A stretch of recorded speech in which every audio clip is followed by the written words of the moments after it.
Ipinagdeklara ng Global Health Emergency ang World Health Organization o WHO matapos ang Ebola outbreak dulot ng Bundibugyo virus sa Democratic Republic of Congo at Uganda.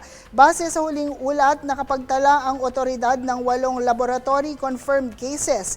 Higit 200 pinaghihinalaang kaso at 80 pumanaw dahil sa pinagsususpetsahang sakit sa Ituri Province sa silangan ng Congo.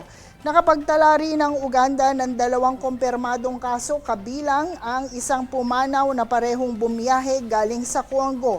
Ayon sa WHO, bagamat itunuturing na itong pandaigdigang emergency, nilinaw nitong hindi ito umaabot pa sa antas ng isang pandemic.